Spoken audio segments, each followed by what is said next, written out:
So we're really fortunate in many ways. We're still alive.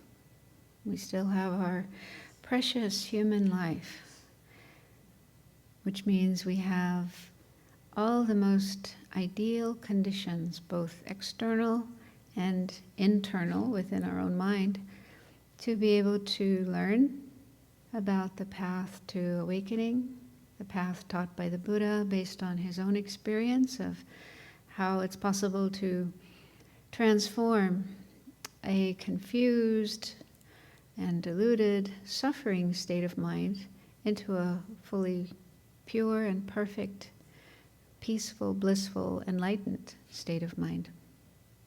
So it's extraordinary that we have the good fortune to meet these teachings and are interested in learning about them. Some people just have zero interest in learning about such things.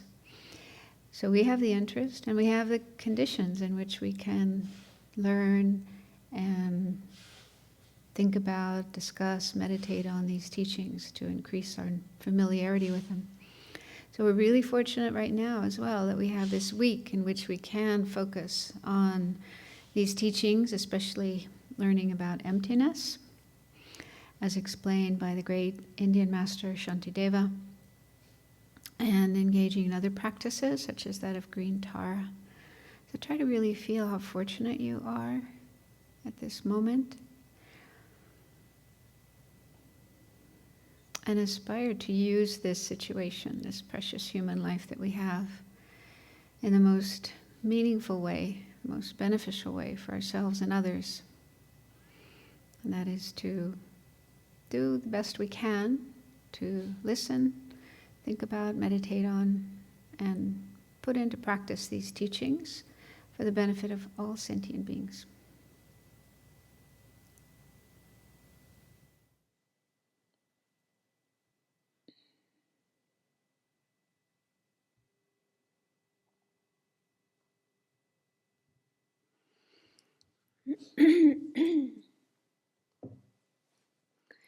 So this morning, I would like to start by going through some verses of the text.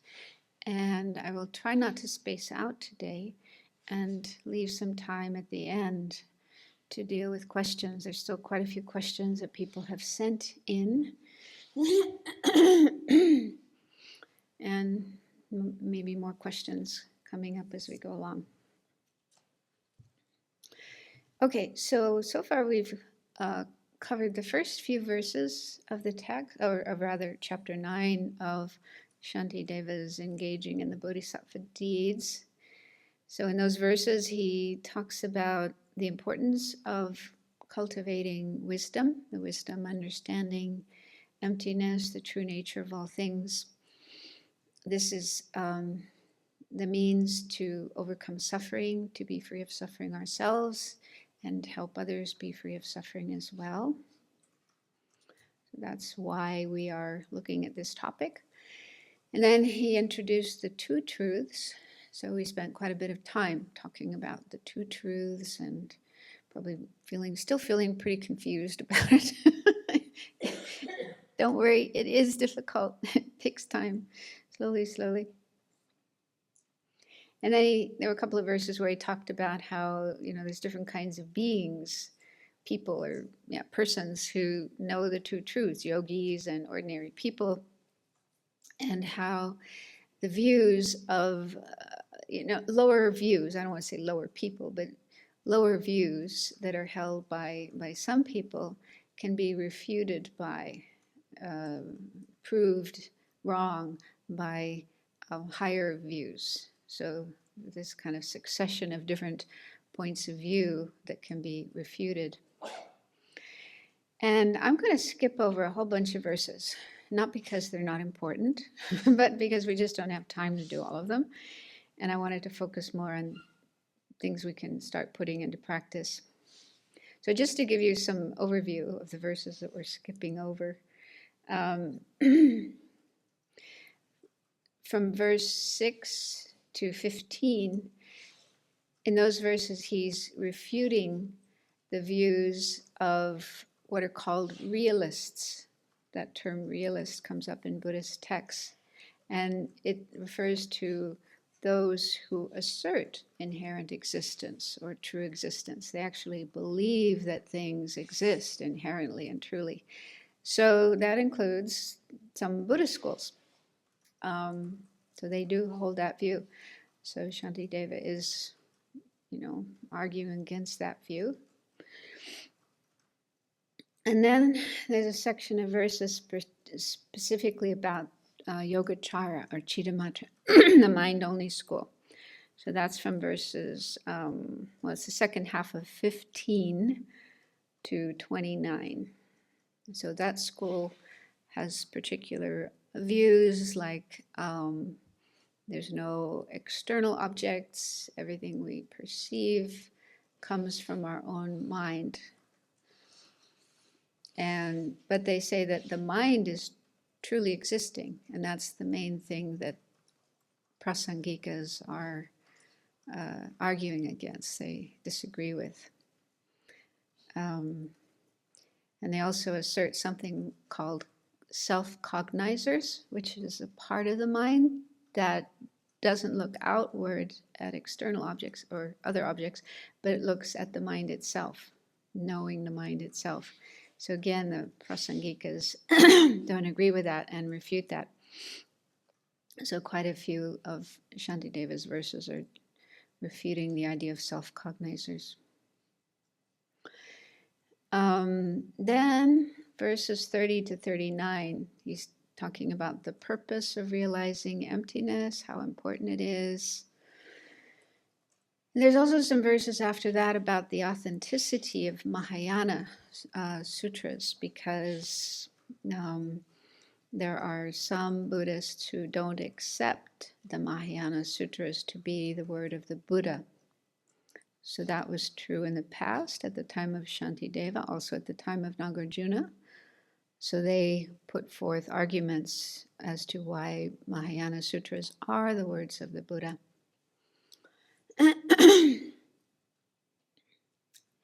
And also in this section, he talks about how it's necessary to realize emptiness, even to attain nirvana, liberation. So you can't even be free of samsara, the cycle of suffering, if we don't realize emptiness. So that's just a summary of those verses from 6 to 54. So I wanted to jump now to verse 55. This is an answer, kind of hopefully an answer to one of the questions that somebody asked yesterday, I think, about being afraid of emptiness, having fear of emptiness. So he addresses that. So verse 55 says, if terror will be generated from the thing which produces suffering, then why generate fear with respect to that which pacifies suffering, emptiness? So he's saying, normally we are afraid of things that cause us suffering or could cause us suffering, such as violent people, natural disasters like earthquakes, floods, fires, diseases like COVID-19. Probably a lot of people now are afraid of getting that, trying to protect themselves from that. So normally we are afraid of things that can be the cause for us to suffer. But he's saying, but emptiness doesn't cause suffering. Emptiness isn't something that makes us suffer, and it's just the opposite. It's the antidote. It's that which pacifies suffering. So why be afraid of that? Well, I think it's because people don't fully understand emptiness and how precious it is and how important it is and how it is the antidote to suffering. So that's why I said yesterday that it's good to study more about emptiness, especially these wonderful texts of Nagarjuna, Chandrakirti, Shantideva, Lama Tsongkhapa, as well as, the Dalai Lama often teaches emptiness, so there's so much material about emptiness. So it's good to listen to, read, and study teachings about emptiness, and that will help us to be more comfortable with the whole idea of emptiness, and also come to see how important it is and how it is the antidote, the remedy to our suffering. And it's not something that causes suffering. And then the next verse says, if some self existed, then one will fear anything whatsoever. But since no such self exists, who becomes afraid? So what that means is, if there is a self, meaning an inherently, independently existing self or I, if that did exist, then there would be a basis for fear, wanting to protect that self. But in fact, there is no such self. That kind of self that exists on its own in a real, solid, independent way, that doesn't really exist. So who is it that has fear?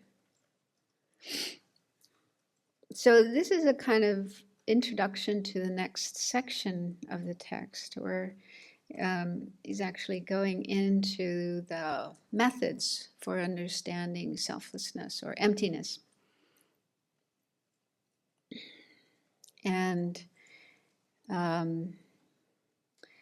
so the term selflessness is often used, and it's interchangeable with emptiness. So when you see selflessness, generally, in a general way, especially in this context, when you see the term selflessness, it's just another way of saying emptiness. And in this school, there's a division into selflessness of persons and selflessness of phenomena. And we're going to start with selflessness of persons. So persons are you and me and all the other 7+ billion human beings on this planet. Those that we like, those that we don't like, those that we are neutral to. So all of us are persons. And according to Buddhism, persons also includes other kinds of beings, not just human beings. So animals are persons. Here we have 4 feline persons, named after the 4 immeasurable thoughts, who are much loved by everybody in the community. There's lots of other creatures around, squirrels and chipmunks and birds, tons of insects, especially right now. And so all of those are persons too. So all the beings in the animal realm are also persons. And then other kinds of beings that we may not see, like we've been talking about nagas and unseen beings mentioned in Buddhist texts. And then there's also gods or devas. There's many different levels of those. So all types of sentient beings. And also Buddhas. Buddhas are also persons. So any being that has a mind is a person. So it's said that, and then the other division of selflessness is into phenomena. Phenomena mean everything else other than persons. So all the inanimate things like tables and chairs and houses and buildings and trees and mountains and so on. So all things that don't have mind, don't have consciousness. That's phenomena. And we also talked about how there's some phenomena that are permanent. Those are more abstract, things like space and mental images and emptiness itself. Okay, so all other phenomena besides persons are also empty. So it's recommended that we start our investigation of emptiness with persons, and specifically our own self, I or me, because they say it's easier. I know some of us have trouble with that, but they say it's easier to realize emptiness with our own self, with our own I, than it is to realize the emptiness of other persons or other kinds of phenomena. Maybe it's because we're with ourselves 24 hours a day. And so the feeling of I is always there. And so a person is basically made up of body and mind, those two kind of groups of phenomena. Body includes all of the physical parts of us. So body itself is divided up into parts: skin, blood, bones, organs, tissues, and so on, cells, molecules, atoms. So if we counted all of those parts, there's probably billions or maybe zillions of parts making up our body. And then there's the mind or consciousness, and that too has parts.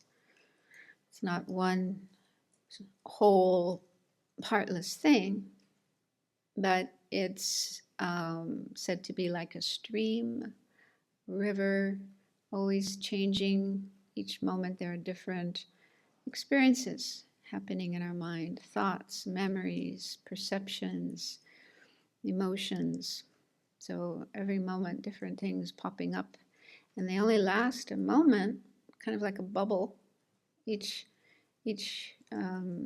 mental state, whether it's a thought or a perception or a feeling or an emotion or a memory, it's like a bubble. It only lasts a very short time and then it's gone.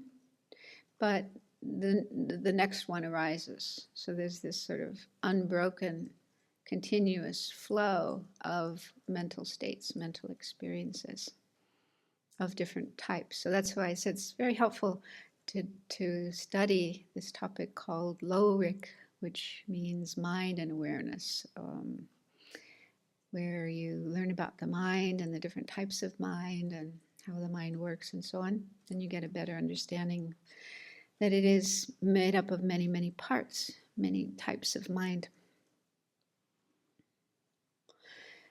So that's basically what's there, body and mind, each of which is made up of many parts. And so if there's a self, an I, that exists inherently, independently, objectively, a real thing, which is what seems to be, our kind of gut level feeling, our instinctive, intuitive feeling is there is an I, there is a me that exists in that way, all by itself, independent of everything else. So if that kind of thing did exist, we should be able to find it. Because it seems to be here. Our feeling of I, it's like here, somewhere. We don't feel our I is over there on the other side of the room, but it seems to be somewhere in here. So then we should be able to find it and point to it, say that's the I. It's a bit similar to like this analogy of the mirage. If you're in the desert and you see what looks like a body of water on the horizon, really looks like that. If it's true that there's water there, then you should be able to find it. You should be able to go closer and closer and closer, and it would get clearer and clearer, and eventually you'd be right up to the shore of it. You could see it and touch it and taste it and, know that it's water. So that should be what would happen if there really is water there. But that's not what happens. If it's just a mirage, you get closer and closer and it disappears. Not even the mirage will disappear. So it's similar with a sense of self or I. If it really does exist, if there really is such a thing there somewhere within our body and mind, the closer we investigate, look at it, try to find it, the more clear it should become. We should be able to find it, and it would be vivid and clear and, in all its glory and yeah, certain. We'd be absolutely certain, oh yes, there really is such an I. So that's what's recommended in the teachings, that we search for the I. And so these verses that come, the next 3 verses, Shantideva's talking about going through the different parts of the body, different parts of the mind, and looking for this self. So when we do this kind of investigation, if I could do some meditation on this based on his verses, we need to understand what it is we are looking for. And that is, there's this term, object of negation or object of refutation. And so it's a self that's inherently existing or independently existing. I just wanted to read something from His Holiness.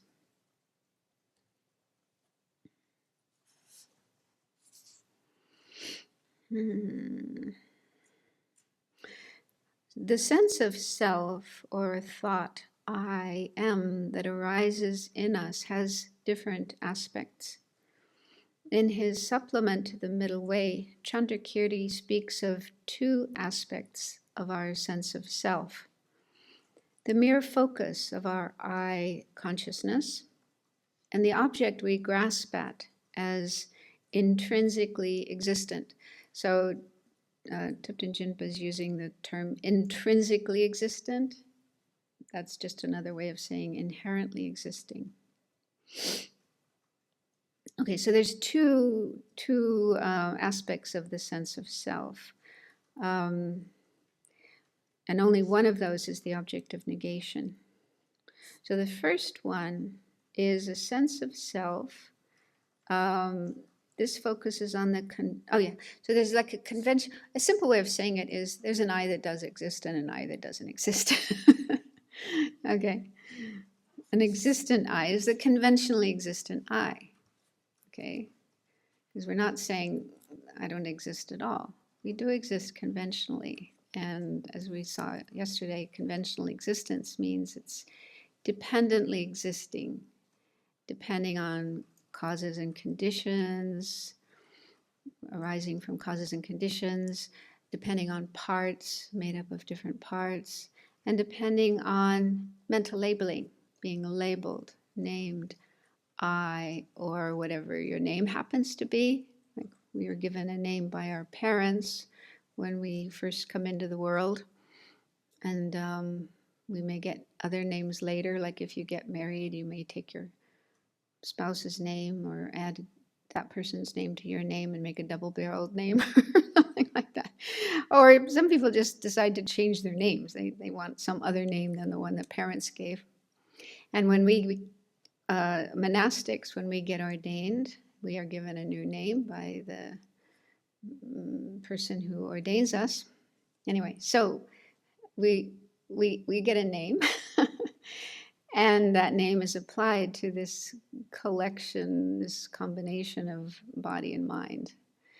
And there's this term in Buddhist philosophy, basis of designation, or basis of imputation. So that term refers to, like in our case, our body and mind. Our body and mind is a combination of physical and mental parts.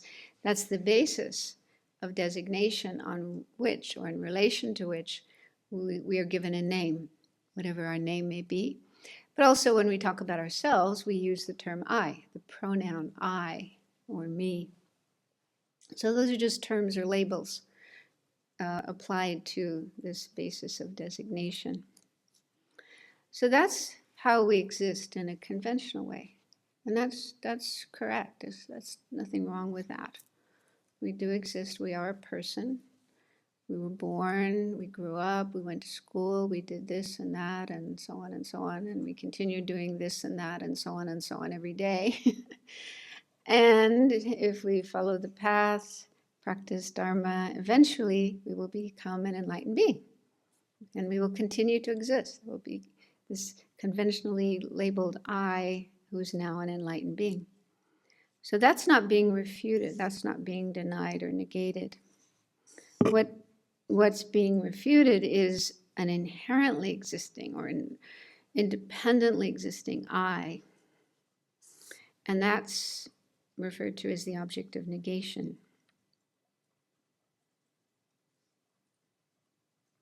So His Holiness says, he's quoting from Chandrakirti.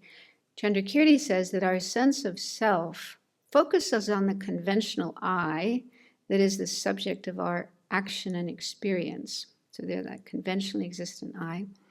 And then focused on that self, we apprehend it as intrinsically real, inherently existing, something much more than it really is. This grasping at the intrinsic reality of the self leads us into all sorts of confusion and afflictions, attachment, aversion, fear, and so on. And it is this grasping that a yogi must recognize and endeavor to eliminate. So when we do this kind of exercise or this meditation, looking for a self within our body and mind, that's what we're looking for. We're looking for a real, inherently existing self that exists all by itself, independently of everything else. And so it's usually said, the first step in a meditation on emptiness is to identify this, what's called the object of negation, this false sense of self, this exaggerated, mistaken sense of self. And that itself can be quite difficult to do because we're so used to, living with it, and feeling that it's real, that it's hard to kind of take a step back from that and recognize how it seems to be inherently existing, really existing. But on the other hand, it's not really so difficult to do because it's said that anytime we have a thought, I, or a feeling I, or we just say I, that sense of I is actually, this is my own language, I could be wrong, but the way I think of it is, it's actually a fusion of the conventional I, the I that does exist, and the inherently existing I.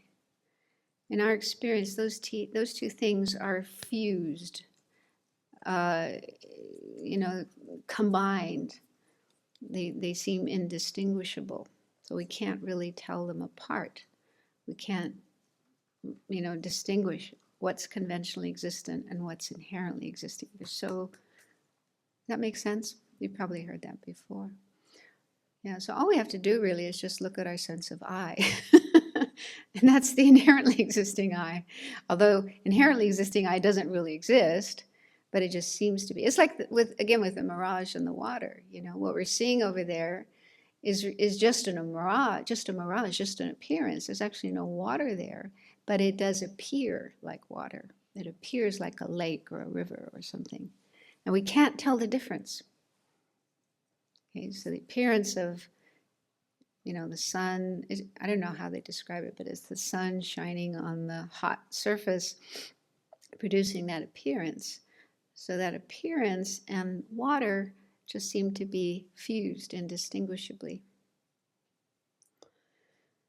Oh, anyway, so so that's what we're looking for, like when Shantideva talks about, the different parts of the body and how they are not the self. So I'll just read the verses and then we can do some meditation on it. So this is verses 57 through 59.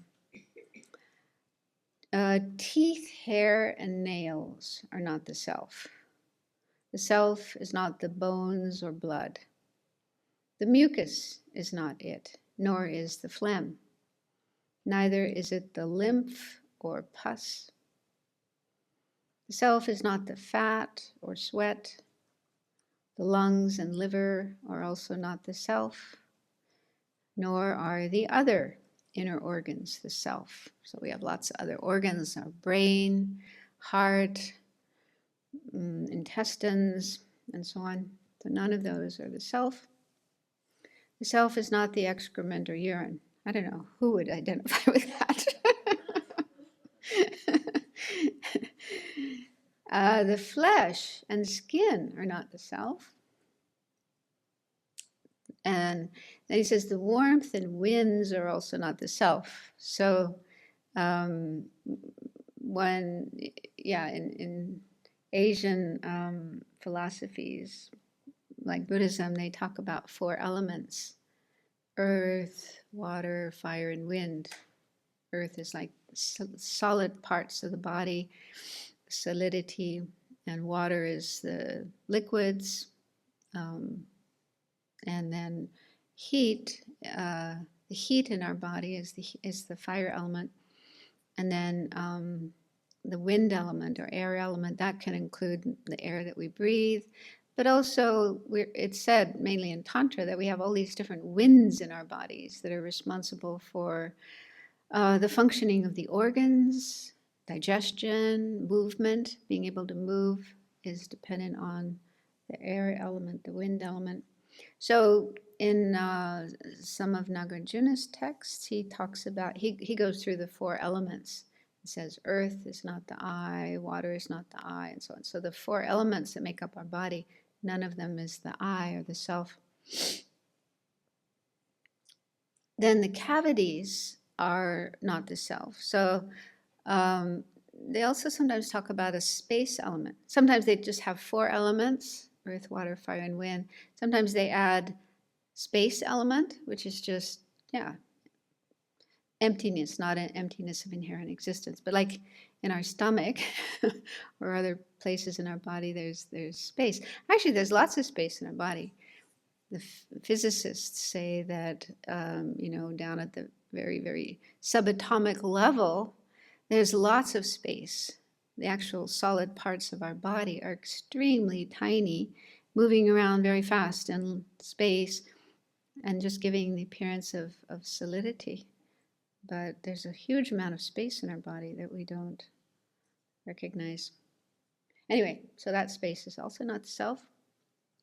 In all ways, the 6 primary consciousnesses are also not the self. This is probably more challenging because it's probably not so difficult to recognize that any of the physical parts of the body are I, if we break them down. But I don't know about you, but I tend to identify more with my mind. And mind in Buddhism is broken up into different parts, and this is one way, the 6 primary consciousnesses, which are related to our 6 senses: seeing, hearing, smelling, tasting, and then the tactile awareness that feels heat and cold and pain and pleasure and so on.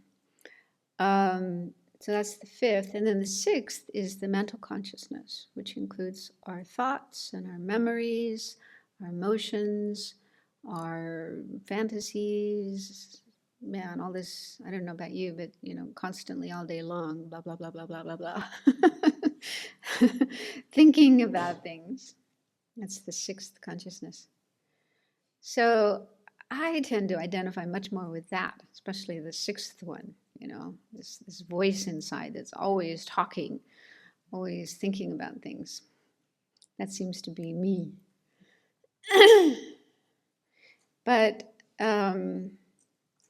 what we can do is to think, again, the mind isn't a single, whole, partless thing, but it's this stream, constantly flowing, constantly changing, made up of momentary mental events.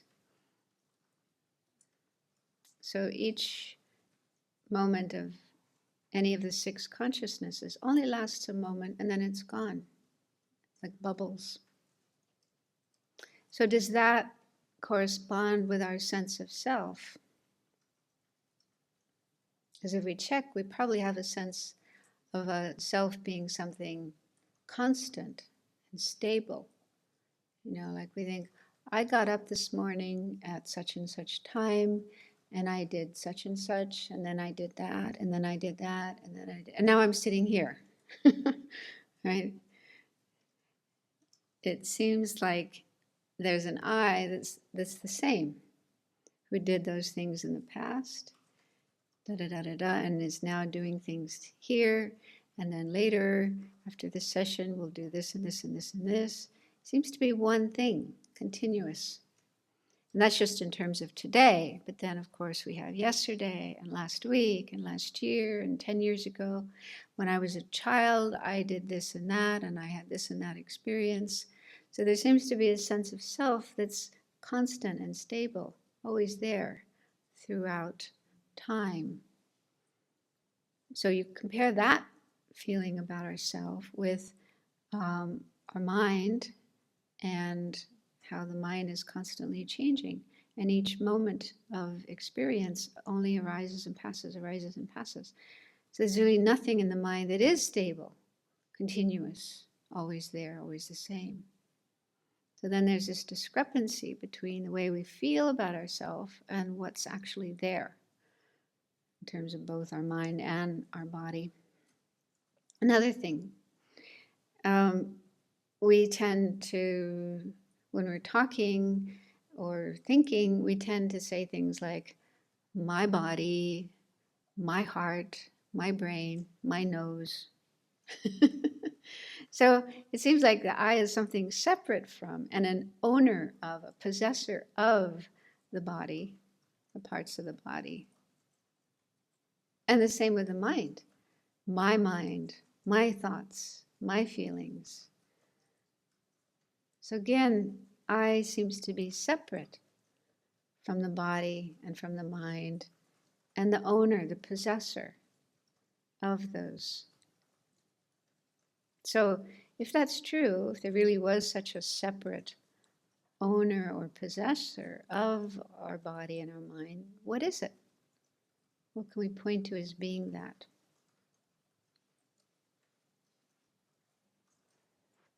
So the best thing is to actually meditate on this and check it out. So let's do some meditation on Shantideva's verses. And don't expect that you're going to find an answer here. You might just end up being confused. But that's good. Better than having a sense of certainty. I exist and I know who I am and don't tell me otherwise. So to start shaking that up, breaking that up, can be a little unsettling, but that's good. We need that. Because this sense of a solid, real I is the source of all our suffering, all our problems, all our confusion. Okay, so make yourselves comfortable. Try to sit with your back straight. That helps the mind be more clear and focused, alert. But still be comfortable. Try to have a relaxed position.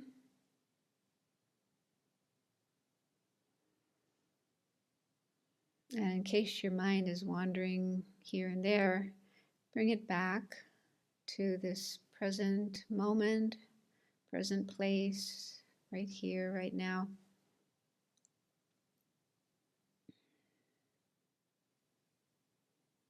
So be aware of your body sitting here.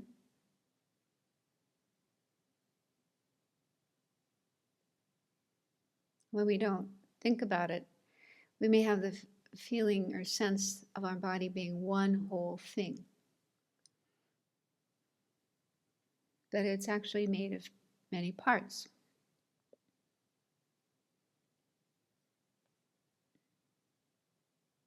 Now we're going to go through the body, look at the different parts of the body,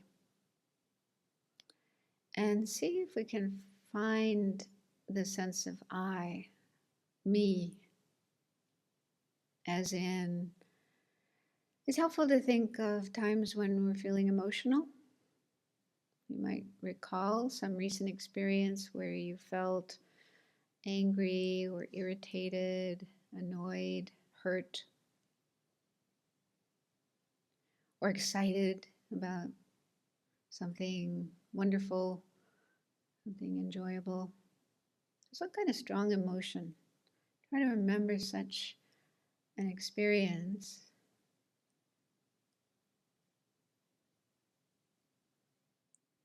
And then see if you can notice the sense of I that appears to be behind or beneath that experience.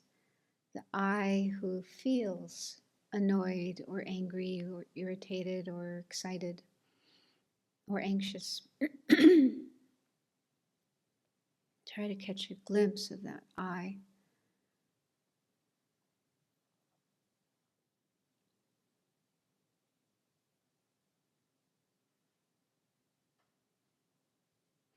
Now, if you find this difficult, don't worry. It is difficult. Sometimes it seems to be there, very real. But when we try to focus on it, it slips away, it disappears. So that's normal. Let's just pretend that we are able to catch a glimpse of our sense of I, a real I existing on its own, from its own side, independently, intrinsically, inherently. And if it really did exist, we should be able to locate it.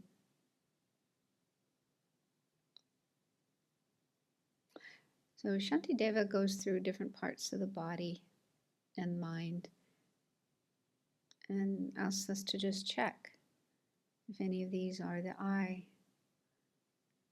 that seemingly real, objectively existing I. So he starts with kind of surface parts of the body like teeth, hair, and nails. So think about those parts of the body and ask if they are the I.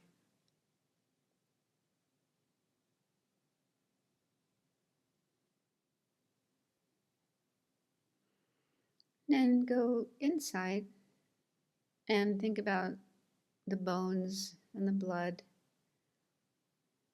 and ask yourself, are they the I?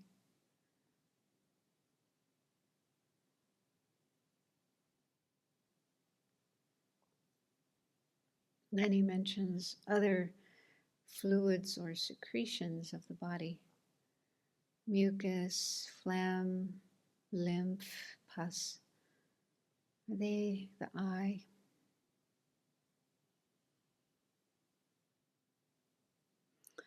And what about the fat and the sweat? Are they the I?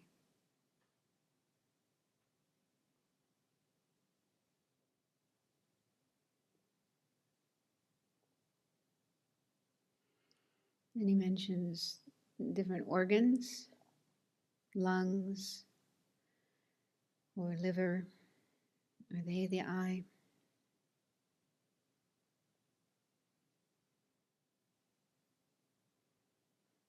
Can you find the I in any of the other organs, like the heart or the brain?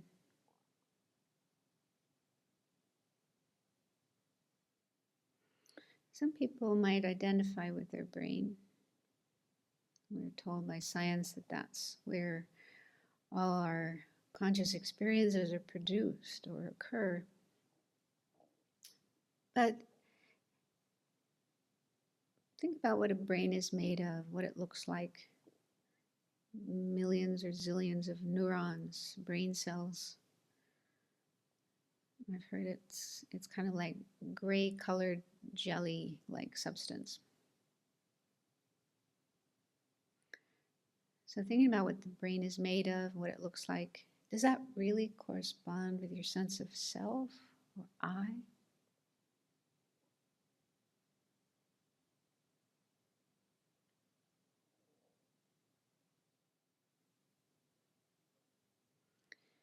And just ask yourself if any other part of the body or any other secretion or product of the body could be the I.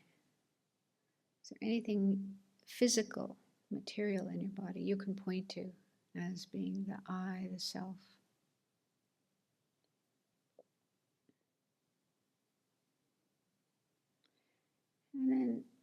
Shantideva asks us to think about the mind itself, consciousness, which is of 6 different types related to our 6 senses, seeing, hearing, and so on, through the mental consciousness, consisting of all our thoughts and memories, emotions, and so on. So we might identify with that, with our mind, our consciousness, and feel that's who I am, that's what I am. But the reality of the mind is it's always changing, not one whole, stable, solid thing, but a stream made up of momentary mental states that arise and pass like bubbles. So if we think mind is the I, we should be able to point to some part of the mind, some momentary mental event that is the I. So does that work? Does that correspond with our sense of self or I?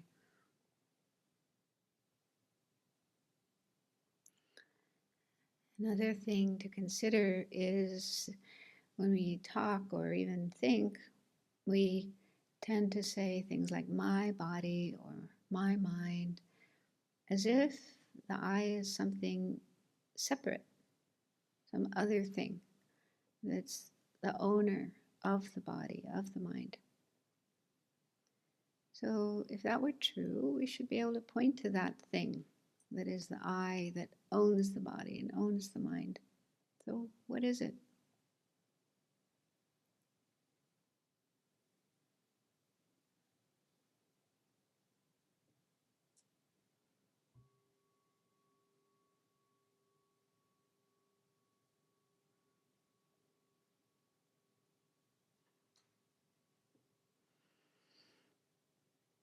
So that can give you some idea of how to go about this kind of investigation. And it's particularly helpful to do when you are feeling some strong emotion, especially, something afflictive like anger or attachment, desire, or fear, anxiety, or depression. So anything that's really disturbing in your mind. And it's not easy to do, but it's good to at least try to look at the I that is either under or behind that emotion, feeling that emotion, and try to locate it, try to identify it, try to pinpoint it. Does it really exist? Where is it? What is it? How does it exist? And you might not find anything, but that's good. Because it sort of pulls the rug out from under that emotion and takes the heat, the juice, the strength out of that emotion. And that itself can be a kind of remedy, kind of way of relieving that emotion.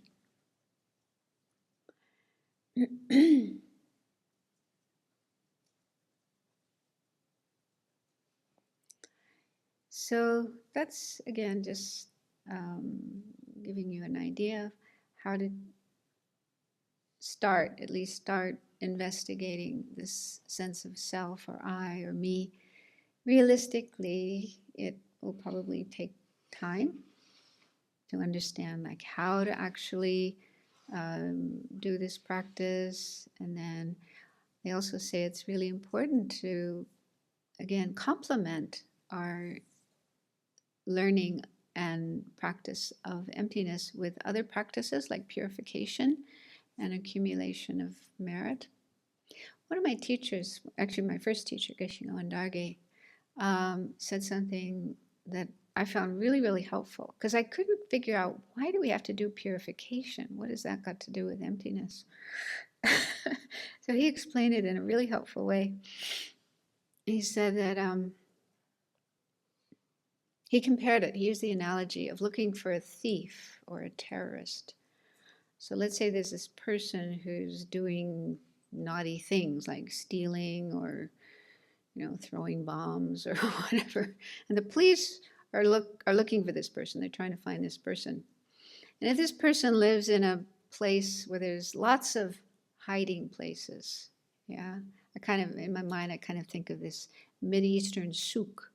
It's a market, and there's all these little alleyways and little, places where the person can hide. And so when the police go looking for this person, it's very easy for the person to hide, and then they can't find him. But if they could get this thief or terrorist out in the middle of a football field, great big open space where there's nowhere to hide, it would be easy to catch. The person would be easy to catch. So in a similar way, my teacher said, if our mind is crowded with lots of afflictive emotions and thoughts and blah, blah, blah, blah, blah, blah, blah, blah, when we try to look for this false I, this seemingly real, inherently existing I, it's got lots of hiding places. It can hide in all our afflictive emotions, our desire, our attachment, our fear, our conceptualization. So it's very hard to find it, very hard to locate it. Whereas if we purify our mind, we reduce the afflictive emotions and the karma and the conceptualizations, our mind is more calm and clear and pure. Then when we try to search for the I, it won't have so many hiding places, and we'll be able to notice it more easily and then analyze it and refute it. So for me, that was really helpful to understand the role of purification in understanding emptiness, particularly the emptiness of the self or the I. So they do say, if you're trying to study emptiness and meditate on emptiness and you get kind of stuck and you feel, oh, I can't, I don't know what I'm doing and I can't go any further and I don't know, do some purification and also accumulation of merit. And make some offerings, visualize Buddhas, recite mantras. So do other things that will put your mind in a better state. More merit, less negative energy, and then that will help.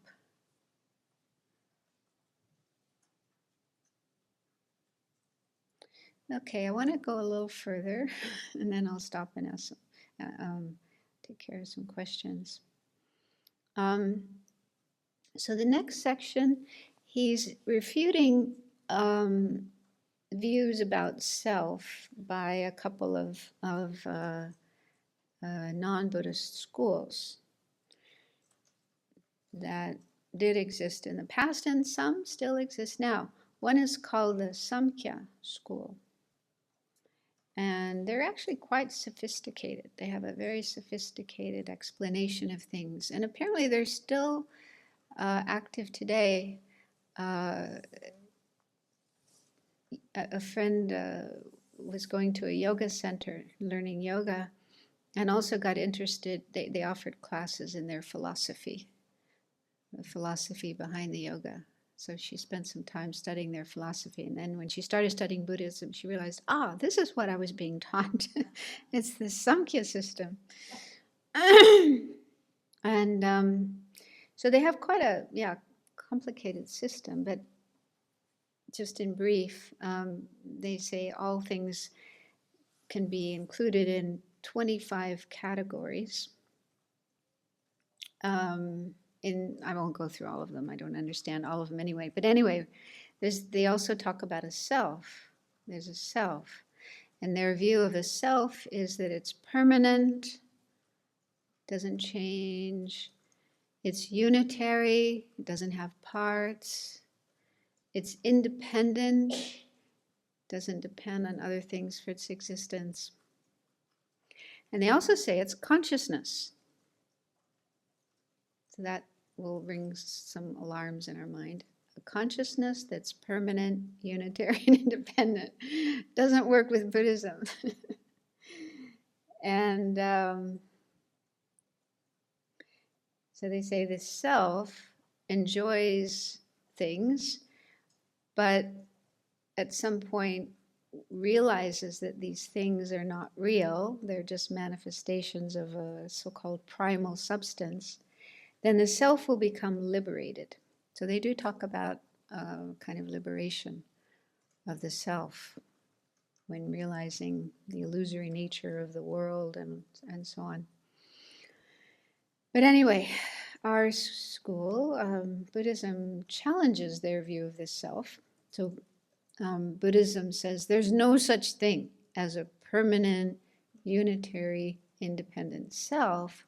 And if you believe in such a thing, cling to such a thing, that itself will keep you in suffering. You won't be able to achieve liberation. You won't be able to achieve enlightenment. So the next couple of verses, and I won't go through all of them, but just a few because it's just interesting. Shantideva's throwing absurd consequences to the idea of a permanent self. So next verse is 60, verse 60, he says, if a knower of sound were permanent, then at all times there would be the apprehension of sound. If there's no object of knowing, then due to cognizing what is it said to be a knower?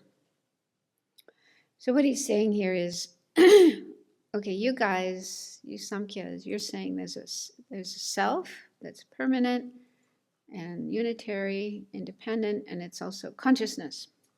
Okay, so if that self is, it's consciousness. If it's hearing sound, it should always hear sound because it's permanent, never changes. So there should always be the hearing of sound, even when there isn't any sound. So like, let's say there's a bird outside going, whatever, making their noise, a crow, okay, and later it flies away. But if our self, which is a permanent consciousness, is hearing sound, the sound of the crow, then even when the crow flies away, this consciousness self should continue hearing sound because it's permanent. According to you, it's permanent, so it should always be hearing sound, even when there isn't any sound. So that's his refutation of that. On the other hand, as Shantideva is saying, on the other hand, when there is no sound, how can you speak of cognition? How can you speak of consciousness? Because according to us, consciousness only exists when there's an object that is known. There can't be a consciousness without an object. So he's saying, if there's no sound, the crow's flown away and nothing else is making any noise, how can there be a consciousness? It has no object.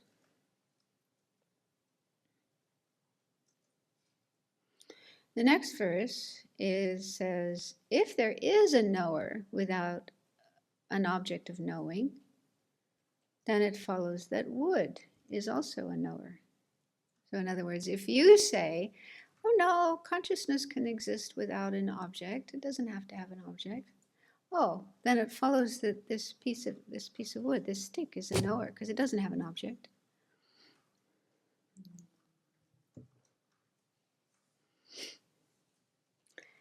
Therefore, without a closely abiding object of knowledge, it is definitely to be stated there is no knower.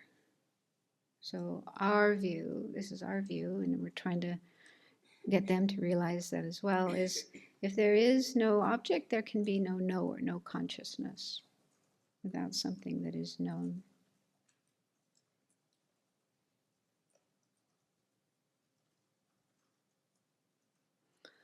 So the following verses, I'm not going to go through them one by one, but from 62 to 67, he continues in his argument against this Samkhya idea of a permanent self, permanent, partless, independent self, which is also a consciousness, and saying how sometimes it perceives sound and sometimes not, sometimes it sees things, sometimes not. And this is contradictory, because if it's permanent, it should always be the same. It should never change. Sometimes seeing, sometimes not. Sometimes hearing, sometimes not. So he continues that argument that there's a contradiction between saying it's permanent, but changes. So you can read through those if you want on your own. But since we're not followers of the Samkhya School, we probably don't need this. Okay, then the next couple of verses, 68 and 69, he's refuting another school. I don't know if it still exists nowadays, but it did in ancient India, called the Vaisheshikas. And they had the view of a self, a permanent, independent, partless self that's material. They say it's something physical, something material. But they still say it's permanent, doesn't change, it's partless. They also say it's pervasive, it pervades everything. And also they say it's devoid of volition and activity. Doesn't have volition, doesn't have intention, and also doesn't act, doesn't do anything. So it's actually not conscious, it's something unconscious. But they say that it can join with mind, join with consciousness, and then it becomes conscious. So it's something, yeah. Well, maybe it's a little bit like, neuroscientist. It can become conscious.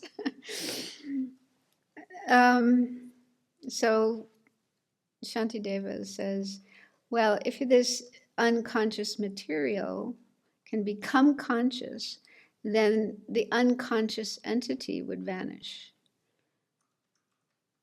You would have to say it can't be both conscious and unconscious. That would be impossible. If it becomes conscious, then it can no longer be unconscious. And if it changes, it can't be permanent. It can't be immutable.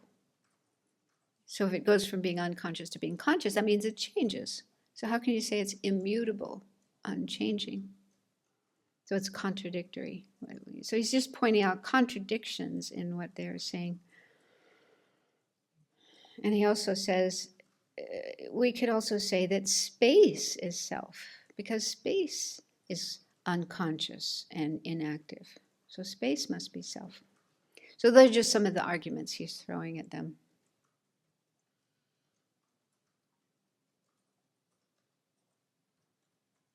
So I guess I should stop here, since I said I would leave some time for questions.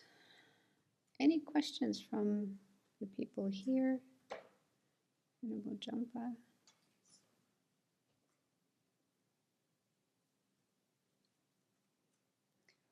I don't really understand how the Samkhyas state that, okay, there's a permanent self, but then it can be liberated. So what is their argument? Well, that's a contradiction. I don't know. I mean, I haven't studied the Samkhya school. You'd have to, study what they actually say and, how they explain that. Maybe they think there's no contradiction between saying that something is permanent and yet it can change. Maybe from their point of view, that's not contradictory.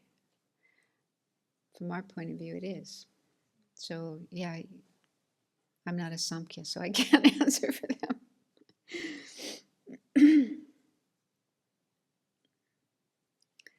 Deki?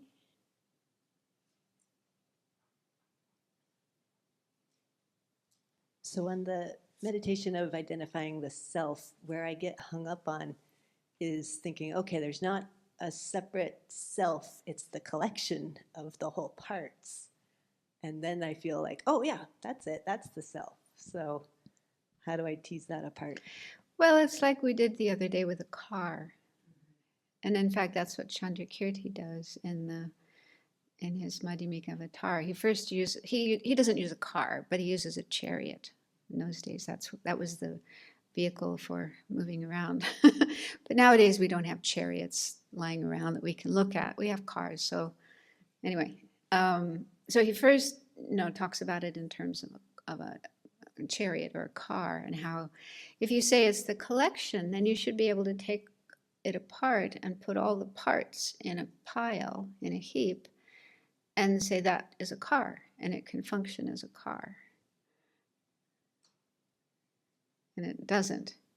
So same with ourself. I mean, we can't take ourself apart in the same way as a car, but we can mentally, if we imagined all the parts of our body and all the parts of our mind and just piled up in a heap, you know, would that be I? Would that be me? Could you identify with that? Does that match your sense of self or I?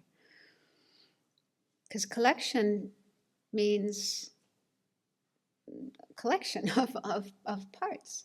And so if all the parts are there, even if they're not together in the normal way, that should be a self. Also, another thing I think what helps me with the idea of a collection, because, you know, people like to collect things. Like some people collect coins, or they collect stamps, or they collect butterflies and pin them to boards, or they collect pieces of art, you know, paintings and so on.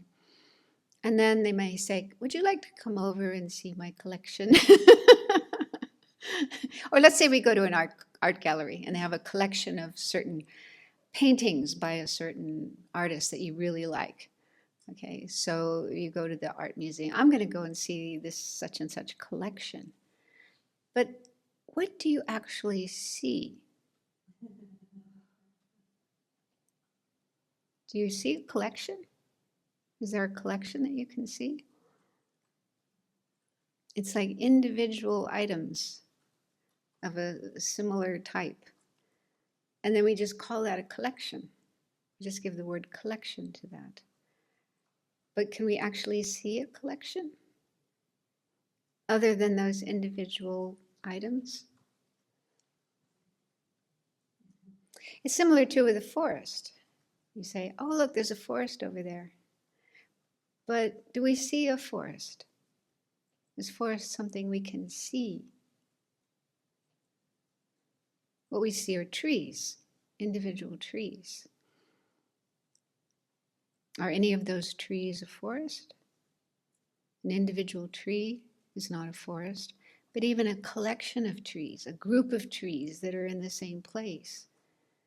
You know, we just call that forest, but you try to analyze that object, forest. Is it really something you can find, something you can point to? So if I think in that way, I mean, think about that, and then you know, apply that to I. Oh, the collection of my body and mind, that's the I. But what is that collection? Where is that collection? Because we feel the I is a real thing, something real, something that's really there, and not just something vague like a collection. Does that make sense? So that's what helps me when I think about it in that way. Because it's like, you know, we're like desperate. We really want the I to exist. So we'll try to find anything that seems vague, that kind of vaguely resembles our sense of I. So yeah, okay, none of the individual parts, but the collection of all the parts, that has to be me, that has to be I. But then examine that idea of a collection. That's yeah.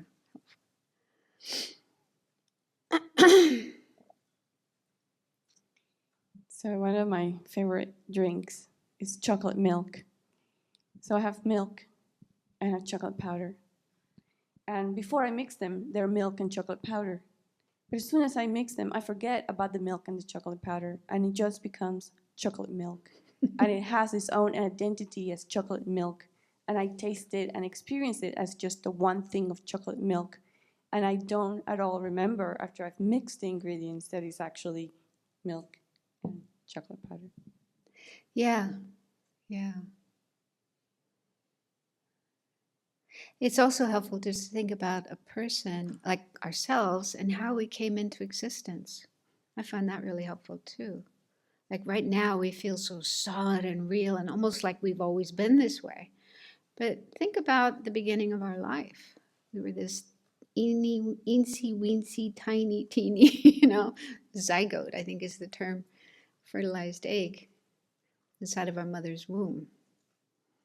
And then, you know, over time that grew and developed into a fetus, and then, came out and was this little baby. They're just thinking that whole process of how we came into existence, like your example of how chocolate milk comes into existence. You put all these things together. And that's also, I find, really helpful to kind of break down the sense of a solid, permanent, real I. And then how we're continuing to change moment by moment by moment, and getting older and older and older, and pretty soon we'll be this, decrepit body in a wheelchair or something. Can't remember. I shouldn't. I don't mean to be disrespectful, but it's possible. We might get Alzheimer's. We might get what's the other one? Dementia. Yeah, and just not be able to even remember our name or any of the knowledge we've had or any of the things we've done in our life, and our body kind of falling apart. So yeah, that could be the I of the future, the self of the future, quite different than our present sense of I. But just to see, think about the changes that take place over time, and the parts making us up. So it really helps to break down a sense of solid, real I.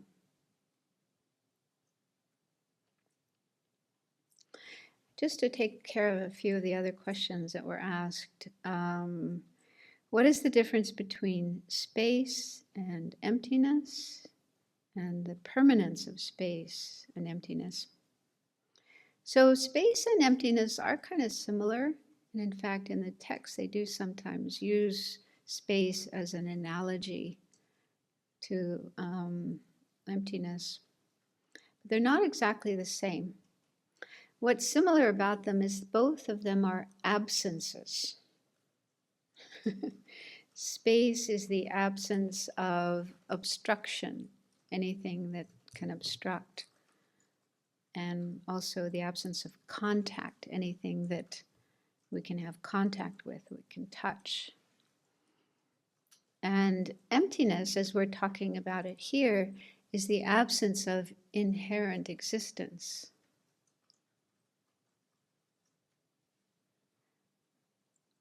So they're both absences, but what they are absences of is different.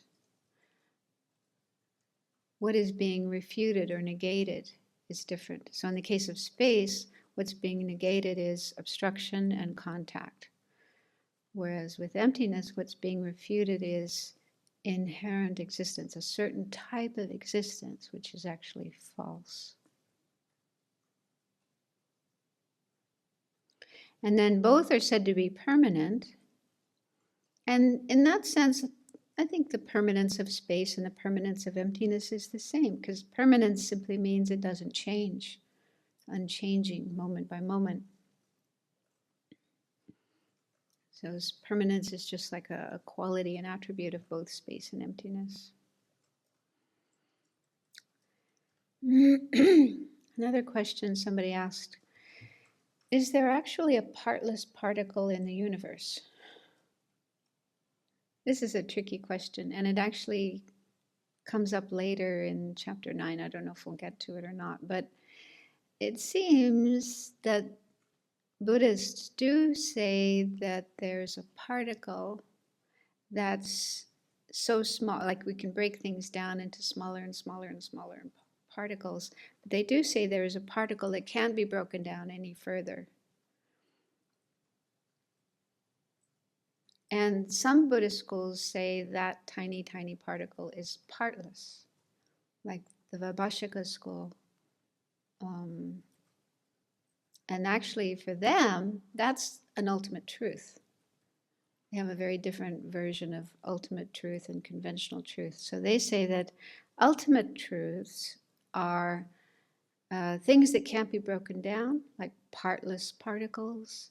And they say also with the mind can be broken down in terms of time into, smaller, shorter and shorter moments. And finally you get to this shortest moment of mind that can't be broken any further, broken down. So they say that shortest moment of mind instance of mind that can't be broken down further. That's also an ultimate truth. So the Prasangika school says this is incorrect. There's nothing that's partless.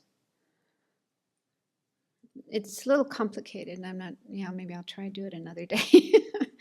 They say, yeah, even this tiniest, it seems like they still agree. I don't know if anyone, if you discuss this with Venerable, Prasangikas do agree that there is a particle that can't be broken down further, but it's not partless because it has different sides to it. Like a side in the east and a side in the west and a side in the north and a side in the south. It has to have different sides to it so that other particles can join with it, connect with it, and then gradually form larger objects. If I had two round objects, I could illustrate this. Let's say I have two oranges in my hand. So you have, these are two partless particles. So they have to be able to connect to each other, and then others connect, and eventually, it becomes larger objects. So they have to be able to touch each other. So the eastern side of this one will touch the western side of that one. They connect. Does that make sense? I mean, I'm just using that arbitrarily, but they have to have sides that they can connect with each other to be able to form larger particles, larger objects. So those are the parts. The parts of that particle are the eastern side, the western side, the northern side, the other side, the top, the bottom. Those are parts. They say if it didn't have parts, then when two particles touch each other, they would just collapse into each other. And then they wouldn't be able to form larger objects. So all these tiny particles would just kind of glob into one, and we wouldn't have larger particles. I don't know. For me, it took a while to kind of understand this. That's what they say. We can talk about it more another time. But anyway, so it's a point of debate among the Buddhist schools whether there are so-called partless particles or not. And the school Shantideva belongs to, the Prasangika school, says, no, there are no partless particles because of that reason. So everything does have parts. But it does come up later. We might get to it. I forget which part of the text it's about, but it's related to one of the arguments. So we should stop there. So you have a break before the next session. I hope this wasn't too difficult or confusing.